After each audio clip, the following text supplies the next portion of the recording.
മാന്യ പ്രേക്ഷകർക്ക് ഇലഞ്ഞൂർ ബ്ലോഗിൻ്റെ പുതിയൊരു വീഡിയോയിലേക്ക് ഹാർദവമായ സ്വാഗതം. പ്രിയമുള്ളവരെ, ഇന്ന് ഞാൻ പ്രിയപ്പെട്ട പ്രേക്ഷകരുമായിട്ട് പങ്കുവയ്ക്കുന്നത് ഈ മണി പ്ലാന്റ് എന്ന് പറയുന്ന നമുക്കേവർക്കും സുപരിതമായ ഒരു ചെടി ഈ ചെടിച്ചട്ടിയിൽ നട്ടു വളർത്തി ആകർഷകമാക്കുന്നതിനെ പറ്റിയാണ്. നമുക്കറിയാം, മണി പ്ലാന്റ് എന്ന പേരിൻ്റെ അർത്ഥം തന്നെ പണം തരുന്ന ചെടി എന്നാണ്. എന്നാൽ ഇത് പണം തരുമോ ഇല്ലയോ എന്നുള്ളത് നമുക്ക് നിരീക്ഷണത്തിലൂടെ കണ്ടുപിടിക്കേണ്ടതാണ്. എന്തായാലും ഒരു കാര്യം ഉറപ്പാണ്, ഈ ചെടി നിൽക്കുന്നതിന് ചുറ്റുമുള്ള വിഷവാതകങ്ങളെ ആഗിരണം ചെയ്യാനും ശുദ്ധമായ ഓക്സിജനെ നമുക്ക് വിട്ടുതരാനും ഈ ചെടിക്ക് കഴിയുന്നു എന്നുള്ളത് സത്യം തന്നെയാണ്. നമ്മളെ ഒരു കാര്യം മനസ്സിലാക്കണം, ഈ പ്രകൃതിയിൽ ഒട്ടനവധി സസ്യലതാദികളും ഒക്കെ ഉണ്ട്, പക്ഷിമൃഗാദികളൊക്കെ ഉണ്ട്. ഈ ചില സസ്യലതാദികൾ പക്ഷിമൃഗാദികളും നമുക്ക് ഇഷ്ടമുള്ളതും മറ്റു ചിലത് നമുക്ക് ഇഷ്ടക്കേടുള്ളതുമാണ്. നമുക്ക് പലതരത്തിലുള്ള ദോഷങ്ങൾ ഉണ്ടാക്കുന്നവയെ നമ്മൾ ഇഷ്ടമുള്ള ആക്കത്തല്ല, നമുക്ക് ഒരു ദോഷമില്ലാത്തവയെ ഇഷ്ടമുള്ളതാക്കി മാറ്റും, ലാഭമുള്ളതിനെ ഇഷ്ടമുള്ളതാക്കി മാറ്റും. എന്നാൽ പ്രകൃതിയുടെ സന്തുലിതാവസ്ഥ നിലനിർത്താൻ വേണ്ടിയാണ് ഈ ഇത്തരത്തിലുള്ളതെല്ലാം പ്രകൃതി സൃഷ്ടിച്ചിട്ടുള്ളത്. കാരണം പ്രപഞ്ചത്തിലുള്ള എല്ലാ ജീവജാലങ്ങൾക്കും ആവശ്യമുള്ള ആഹാരവും വായുവും രോഗപ്രതിരോധ ശേഷിയും ഔഷധ ഗുണങ്ങളും ഒക്കെ പ്രദാനം ചെയ്യണമെങ്കിൽ ഈ പ്രപഞ്ചത്തിൽ ഇതെല്ലാം ഉണ്ടെങ്കിലേ പറ്റൂ എന്ന കാര്യം നാം മറക്കരുത്. ഏതൊരു സസ്യത്തിനും ഏതൊരു വൃക്ഷത്തിനും ഒരു തരത്തിലെങ്കിൽ മറ്റൊരു തരത്തിൽ ഔഷധ ഗുണമുണ്ട് എന്നുള്ളതും സത്യം തന്നെയാണ്. അതുപോലെ തന്നെ ഈ മണി പ്ലാന്റിൻ്റെ ഔഷധ ഗുണമെന്ന് പറയുമ്പോൾ ഇത് പ്രകൃതിയിലെ നമുക്ക് ആവശ്യമില്ലാത്ത ദുഷ്യവാതകങ്ങളെ ആഗിരണം ചെയ്തിട്ട് ശുദ്ധമായ ഓക്സിജനെ പുറത്തുവിടുന്നു. അതൊരു ഔഷധ ഗുണം തന്നെയാണ്. അപ്പം നമ്മൾ ഭക്ഷിക്കുന്ന സസ്യങ്ങളെ പോലെ തന്നെ ഈ മണി പ്ലാന്റിനും പ്രകൃതി ഒരു പ്രാധാന്യം കൊടുത്തിട്ടുണ്ട്. പിന്നെ ഇത് നട്ട് വളർത്തുമ്പോൾ നമ്മൾ ശ്രദ്ധിക്കേണ്ട ഒരു കാര്യം എന്ന് വെച്ചാൽ, ഇത് ഒരിക്കലും നമ്മുടെ പറമ്പിൽ വെച്ച് പിടിപ്പിക്കരുത്, മുറ്റത്തൊന്നും വെച്ച് പിടിപ്പിക്കരുത്. മണ്ണിൽ വെച്ച് പിടിപ്പിച്ചാൽ ഇതിൻ്റെ വേര് വളരെ ശക്തമായി ദൂരേക്ക് പോകുന്നതും നമ്മുടെ പറമ്പിലുള്ള മറ്റ് കൃഷികൾക്ക് നമ്മൾ ചെയ്യുന്ന വളങ്ങളും ഒക്കെ ഇത് വലിച്ചെടുക്കുകയും ഇത് വലിയ ഒരു സസ്യമായിട്ട് മാറി മരത്തിൽ പടർന്നു കയറുകയും അങ്ങനെ ആ മരം ഉണങ്ങിപ്പോവുകയൊക്കെ ചെയ്യും. അതുകൊണ്ട് തന്നെ ഇത് ഒരു കാരണവശാലും നമ്മൾ മണ്ണിൽ പടരാൻ അനുവദിക്കരുത്. അതുപോലെ തന്നെ മണ്ണിൽ പടർത്തി കഴിഞ്ഞാൽ ഈ മണ്ണിൽ പടരുന്ന ഈ സസ്യത്തെ പിന്നെ മാറ്റിക്കളയാൻ വലിയ പ്രയാസം, അവിടെ എല്ലാം അങ്ങ് വ്യാപിച്ച് അവിടുത്തെ വളക്കൂർ മൊത്തം ഇത് വലിച്ചെടുത്ത് അങ്ങ് വളരും. അപ്പോൾ അതുകൊണ്ട് തന്നെ നിയന്ത്രിതമായ രീതിയിൽ ഒരു ചട്ടിയിൽ മാത്രമേ നമ്മൾ വളർത്താവൂ. അപ്പോൾ ചട്ടിയിൽ വളർത്തുമ്പോൾ നമ്മൾ ശ്രദ്ധിക്കേണ്ട ഒരു കാര്യം, ഞാൻ നേരത്തെ പറഞ്ഞു, ഇതിന് പ്രകൃതിയിലെ വിഷവാതകങ്ങളെ വലിച്ചെടുക്കാനുള്ള ഒരു പ്രത്യേക കഴിവുണ്ട്. അതുകൊണ്ട് തന്നെ ചട്ടിയിൽ വളർത്തുമ്പോൾ നമ്മുടെ മുറ്റത്തിൻ്റെ തെക്ക് കിഴക്ക് ഭാഗത്ത് വേണം ഇത് നട്ടുപിടിപ്പിക്കാൻ.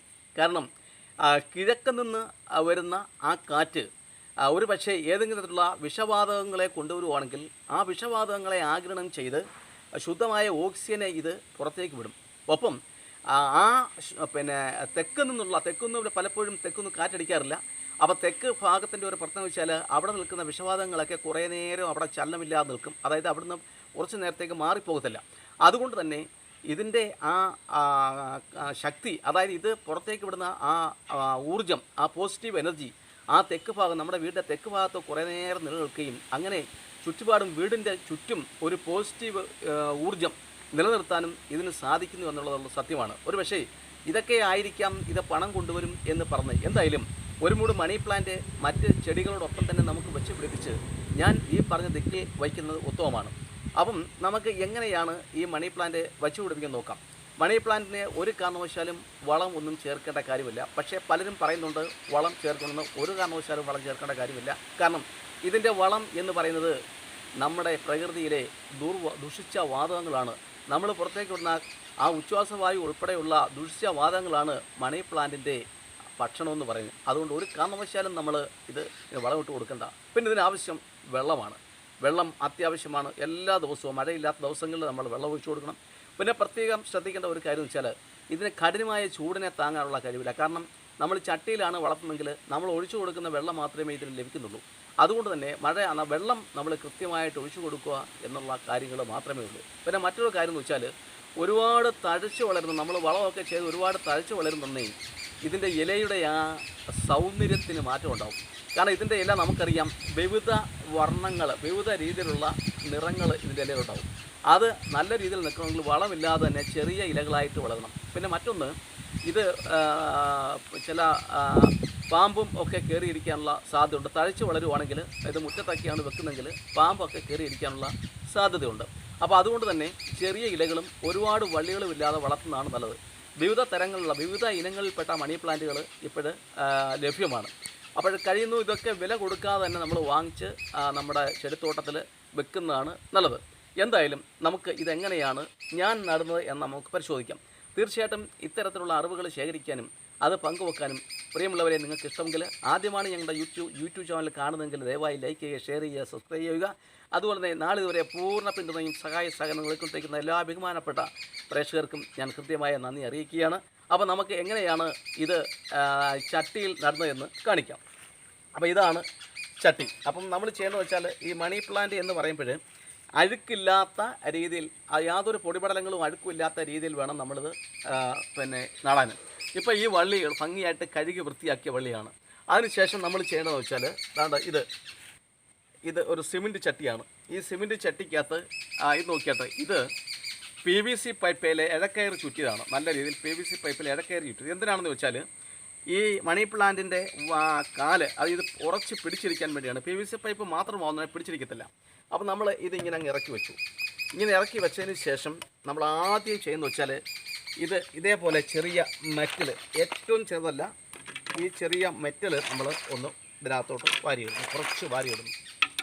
എന്തിനാണെന്ന് വെച്ചാൽ വെള്ളം വാർന്നു പോകാനും ഈ പൈപ്പ് അല്പം ഉറച്ചു നിൽക്കാനും വേണ്ടിയാണ് നമ്മൾ അങ്ങനെ വാരിയിടുന്നത്. അതിനുശേഷം നമ്മൾ ചെയ്യുന്നത് വെച്ചാൽ അഴുകിയ തൊണ്ട് നിരത്തി കൊടുക്കുകയാണ്. കാരണം നമുക്കറിയാം മണി പ്ലാന്റിന് ജലം വളരെയധികം ആവശ്യമാണ്. അതിന് തൊണ്ടിന് വെള്ളത്തെ വലിച്ചെടുത്ത് പിടിച്ചു നിർത്താൻ സാധിക്കും. അതിനാണ് നമ്മൾ അത്യാവശ്യമായിട്ടും ഇങ്ങനെ ചെയ്യുന്നത്.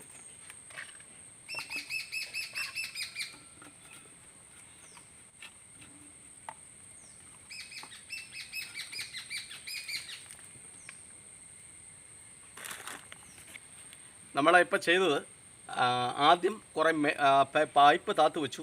അതിനുശേഷം 1 ഇഞ്ചിൻ്റെ മെറ്റിലിട്ടു. പിന്നെ അഴുകിയ ചകിരികൾ നിരത്തി. ഇനി നമുക്ക് ഇത് മണ്ണാണ്. ഈ മണ്ണ് അല്പം ഒന്ന് നിരത്തി കൊടുക്കണം. മണ്ണ്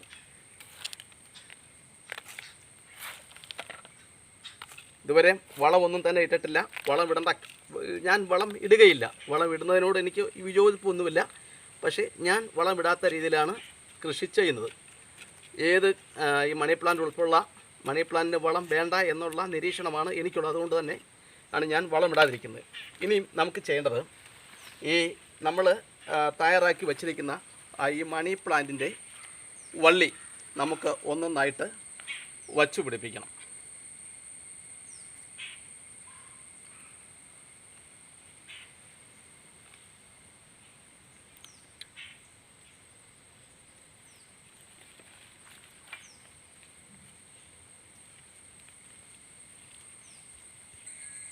നമ്മൾ ഈ മണി പ്ലാന്റ് ഈ ചട്ടിയിൽ നട്ടു. ഇതിപ്പോൾ 5 തണ്ടാണ് നട്ടിട്ടുള്ളത്, 5 തണ്ട്. ഇനിയും ഒരല്പം മണ്ണ് കൂടി നമ്മൾ ഇട്ട് കൊടുക്കുകയാണ്.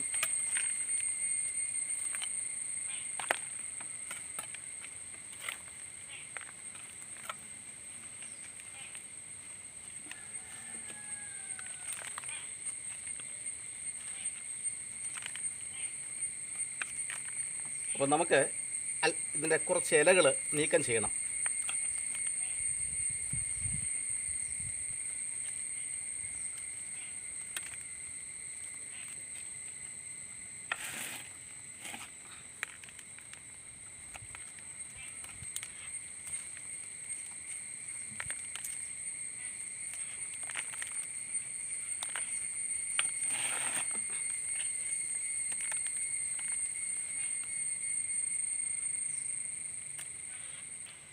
നടയിൽ കഴിഞ്ഞു. ഇനി നമ്മൾ ചെയ്യുന്നത് ഇത് ഒരുതരം മെറ്റലാണ്. ചെറിയ ചിപ്സ് എന്ന പേരിൽ അറിയപ്പെടുന്ന മെറ്റൽ. ഇത് വാരി ഇതിൻ്റെ മേളിൽ നമ്മൾ ഇട്ട് കൊടുക്കുക.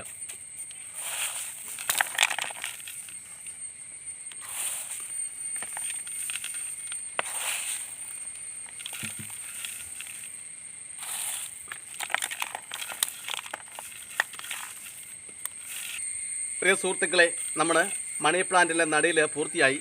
അപ്പം ഒരു കാര്യം നമ്മൾ ശ്രദ്ധിക്കണം.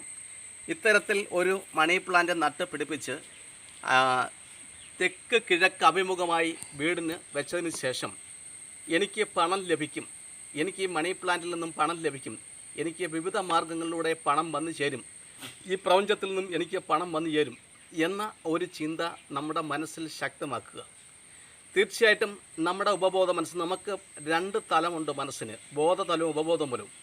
അപ്പം ഉപബോധതലം ഒന്ന് വിശ്വസിച്ച് കഴിഞ്ഞാൽ നമ്മുടെ ആ വിശ്വാസം നടത്തി തരാൻ ഉപബോധ മനസ്സ് പ്രപഞ്ചത്തിൻ്റെ വിവിധ ഭാഗങ്ങളിലേക്ക് അതിൻ്റെ തരംഗങ്ങളെ അയക്കുമെന്നുള്ളതാണ്. അപ്പം പണം വന്നു ചേരാനുള്ള വിവിധ മാർഗങ്ങൾ നമ്മളിലേക്ക് വരും. അതിന് പ്രവൃത്തി ഒരു പ്രധാനപ്പെട്ട ഘടകമാണ്. അപ്പോൾ ഇത്തരം ചെയ്തിട്ട് ഇനി മുതൽ എനിക്ക് ധനം വന്നു ചേരും എന്നല്ല, എനിക്ക് ധനം വന്നു ചേരുന്നു എന്ന ശക്തമായ ഒരു ചിന്ത നമ്മുടെ മനസ്സിന് കൊടുക്കുക. ഒപ്പം ബുദ്ധിപരമായും ശാരീരികപരമായും നമ്മുടെ കഴിവനുസരിച്ച് അധ്വാനിക്കാനും ലഭ്യമാകുന്ന പണം ദുർവ്യയം ചെയ്യാതെ മിതവ്യയം ചെയ്ത് മിച്ചത്തിലേക്ക് മാറ്റിയെടുക്കുവാനും അത് നിക്ഷേപത്തിലേക്ക് മാറ്റുവാനും നമ്മൾ ശ്രമിച്ചാൽ തീർച്ചയായിട്ടും ആ വിശ്വാസത്തിന് ഫലമുണ്ടാവും എന്ന കാര്യത്തിൽ തർക്കമില്ല. എൻ്റെ ബഹുമാനപ്പെട്ട എല്ലാ പ്രേക്ഷകർക്കും ഞാൻ ഹൃദ്യമായ നന്ദി ഒരിക്കൽ കൂടി അഭ്യർത്ഥിക്കുന്നു. നന്ദി, നമസ്കാരം.